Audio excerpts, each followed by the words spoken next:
हो रहा पौरुष जिसमें ओतप्रोत, उधर उपेक्षा में यौवन का बहता भीतर मधुमय स्रोत। जयशंकर प्रसाद लिखते हैं कि हिमालय के शिखर पर बैठे मनु का मुख चिंता के कारण मलिन हो रहा है, किंतु उसके हृदय में जीवन का झरना बह रहा है।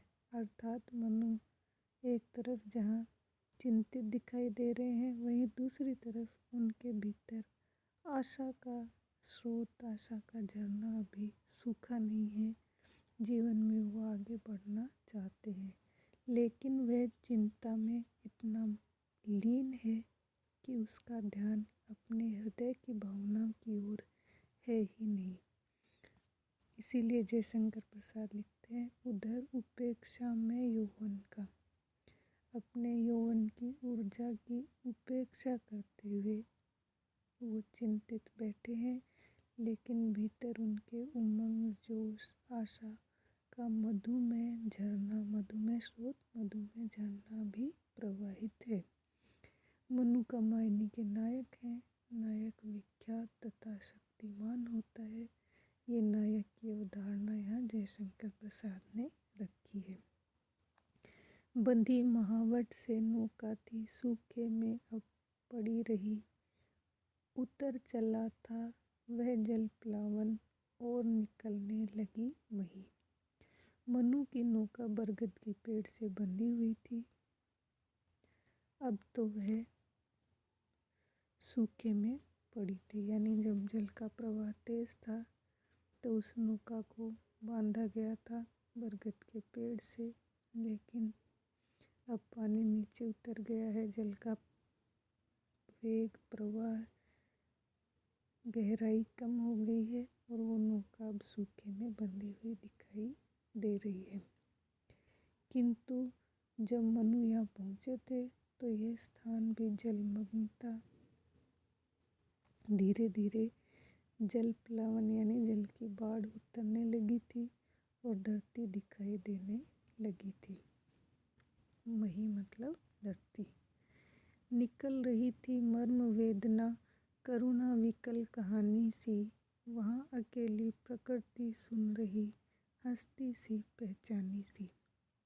अब मनु के हृदय का दुख दर्द भरी कहानी के रूप में प्रकट होने लगा। मर्म वेदना मतलब गहरे दर्द और वेदना के भाव जो उनके भीतर भरे थे, वह बाहर निकलकर किसी कहानी की भांति प्रकट होने लगे। मनु अपने मन की वेदना सुनाने लगे, किंतु वहाँ सुनने वाला कौन था? वहाँ अकेली प्रकृति सुन रही और कोई सुनने वाला नहीं था। केवल एकमात्र प्रकृति थी जो उनकी मन की वेदना को सुन सकती थी। केवल प्रकृति, और वह प्रकृति मनु के लिए नवीन नहीं है। वे प्रकृति की कठोरता देख चुके हैं और आज भी मनु की व्यथा सुनकर यह हंस रही है, जिससे उनकी पीड़ा और भी बढ़ रही है। ये मनोवैज्ञानिक तथ्य है कि किसी को अपना दुख सुनाने से जी का बोझ हल्का हो जाता है, किंतु कोई सुनने वाला ना हो तो तीव्र व्यथा के प्रभाव से मनुष्य अपनी बातें अपने आप से करने लगता है, सुनने लगता है। विकल कहानी में विशेषण विपर्याय है। कहानी विकल नहीं है, वरन कहानी कहने वाले का हृदय विकल है और सुनने वाला भी इसे सुनकर व्याकुल हो जाता है। जब मनु चिंता से कहते हैं, वो चिंता की पहली रेखा, अरे विश्व बन की व्याली, ज्वालामुखी स्फोट के भीषण प्रथम कंपसी मतवाली।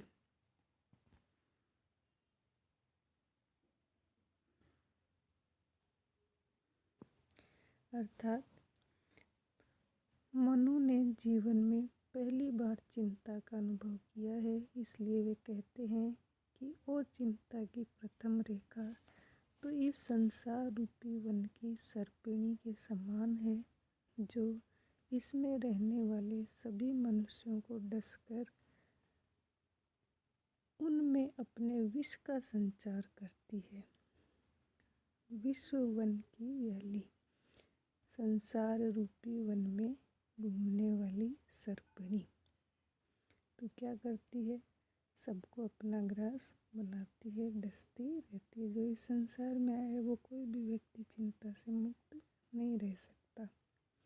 तो ज्वालामुखी पहाड़ के भयंकर स्फोट के कारण उत्पन्न पहले कंपन के समान मत वाली है।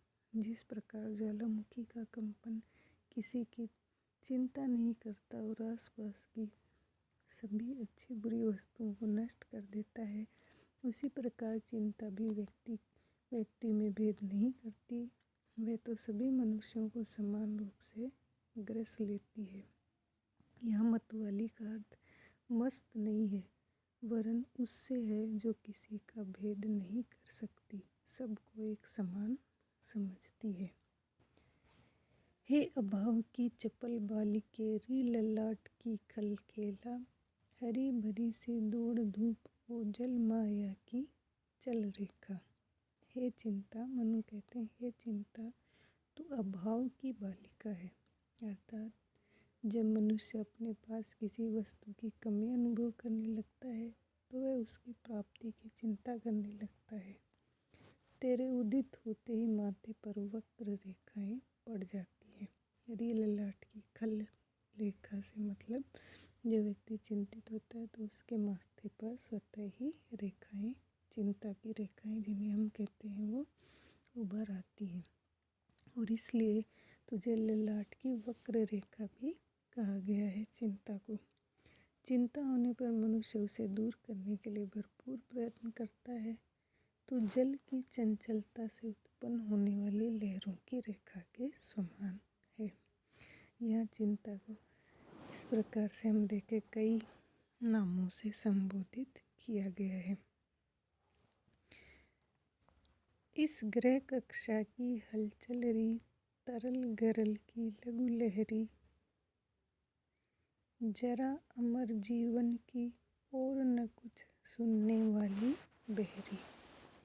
मनु कहते हैं, हे चिंता, तू ही निरंतर घूमने वाले ग्रहों की हलचल है। मनु चिंताग्रस्त हैं, इसलिए उन्हें सर्वत्र चिंता ही दिखाई देती है। चिंता पिघले हुए विष की छोटी सी लहर के समान है। जिस प्रकार थोड़ा सा विष भी शरीर के भीतर पहुंचकर मनुष्य को दग्ध करने लगता है, उसी प्रकार चिंता भी मनुष्य को व्याकुल कर देती है। तो अमर जीवन को भी बूढ़ा बना देने वाली है।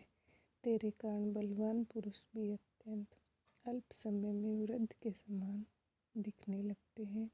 और तू तो बिल्कुल बहरी है, किसी की कुछ सुनती ही नहीं। चिंतित व्यक्ति को कोई दूसरा कितना ही क्यों न समझाए, किंतु उसकी चिंता दूर नहीं होती, इसलिए चिंता को बहरी भी कहा गया है। जरा अमर जीवन में विरोधाभास तथा पूरे छंद में निरंग रूपक और उल्लेख अलंकार का प्रयोग